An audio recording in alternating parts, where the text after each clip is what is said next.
அடுத்த ப்ரோமோ என்னன்னு பார்க்கலாம். இப்போ பார்த்தீங்கன்னா, கார்த்திக்கு கால் பண்ணி காவேரி கேட்குறாங்க. கார்த்திக் எல்லா உண்மையும் சொல்லிடுறாரு. உங்கள் மாமா பையன் தான் வந்து பார்த்தீங்கன்னா, நீங்கள் வந்து சரியில்லை அப்படின்ற மாதிரி சொன்னாங்க. அவர் மட்டும் சொல்லலை, உங்கள் அம்மாவும் பார்த்தீங்கன்னா ஃபோன் போட்டதும் அப்படி தான் சொன்னாங்க. உங்கள் அம்மாவே சொல்லும்போது தப்பாக இருக்கும், நானும் தப்பாக புரிஞ்சுக்கிட்டேன் அப்படின்ற மாதிரி கார்த்திக் சொல்கிறாரு. இதெல்லாம் கேட்டு காவேரி ரொம்பவே கோவப்படுறாங்க.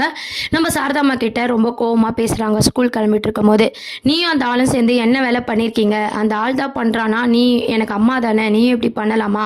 ஒரு பொண்ணோட வாழ்க்கையை கெடுக்க பார்க்குற, நீ இந்த வீட்டிலே இருக்காது அப்படின்னு சொல்லிட்டு சாரதா அம்மாவை கண்டபடி பார்த்தீங்கன்னா நம்ம காவேரி கோவமாக பேசிட்டு ஸ்கூலுக்கு போயிடுறாங்க. ஸ்கூலுக்கு போனதும் விஜயை தப்பாக பேசினதும் நம்ம சாரதாம்மா கிட்ட தப்பாக பேசினதும் காவேரி யோசிச்சுக்கிட்டே இருக்காங்க. வீட்டுக்கு வந்து பார்க்குறாங்க, சாரதாம்மாவை காணோம். உடனே காவேரிக்கு என்ன பண்ணுறதுனே புரியல. அழுதுகிட்டே விஜய்க்கு கால் பண்ணுறாங்க. அப்புறம் விஜயும் பார்த்தீங்கன்னா வராரு. விஜய் கிட்ட நடந்த உண்மையெல்லாம் சொல்கிறாங்க. சொல்லி விஜய் கிட்ட மன்னிப்பு கேட்குறாங்க. அம்மாவை காணோம்னு சொன்னதும் விஜய் பார்த்தீங்கன்னா வாங்க போய் தேடலாம்னு சொல்லி விஜயும் காவேரி தான் பார்த்தீங்கன்னா காரில் போய் சாரதாம்மாவை தேடுற மாதிரி காமிச்சிருப்பாங்க. கண்டிப்பாக பார்த்தீங்கன்னா நம்ம எல்லாருக்குமே தெரிஞ்ச விஷயம் தான், சாரதாம்மா வந்து கிடச்சிடுவாங்க. இதுக்கப்புறம் காவேரி பார்த்தீங்கன்னா யார் மேலேயும் கோவப்படாத மாதிரி கொண்டு போகிறாங்க. அதுக்கப்புறம் பார்த்தீங்கன்னா இந்த உண்மையெல்லாம் தெரிஞ்சிருச்சு இல்லையா. ஆல்ரெடி இன்னைக்கு எபிசோட்லையும் பார்த்தீங்கன்னா விஜய் வந்து அந்த ரம்யா கூட பேசுறதுனால காவேரி வந்து கொஞ்சம் கோவப்படுற மாதிரி கங்கா வந்து அதை எடுத்து சொல்லியிருப்பாங்க. அந்த விஷயத்தை பற்றியும் பார்த்தீங்கன்னா ஒரு ஹைலைட் சீனாக வந்து இன்னைக்கு எபிசோடில் கொண்டு வந்தாங்க.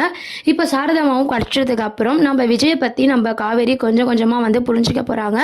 அதுக்கப்புறம் நம்ம ஆல்ரெடி சொன்ன மாதிரி தான் வீடியோவில் வந்து ஸ்கூல் ரிலேட்டிவான அப்டேட்ஸும் நிறைய அப்கமிங் ப்ரோமோவாக இதுக்கப்புறம் பார்த்தீங்கன்னா ஸ்கூல் ரிலேட்டிவான அப்டேட்ஸ் தான் வரப்போகுது. அம்மு ஸ்கூலில் காம்படிஷன், அதில் நம்ம விஜயும் காவேரியும் சேர்ந்து வின் பண்ணுற மாதிரியான ஒரு அப்டேட்டும் தான் இதுக்கப்புறம் கொண்டு வர போகிறாங்க.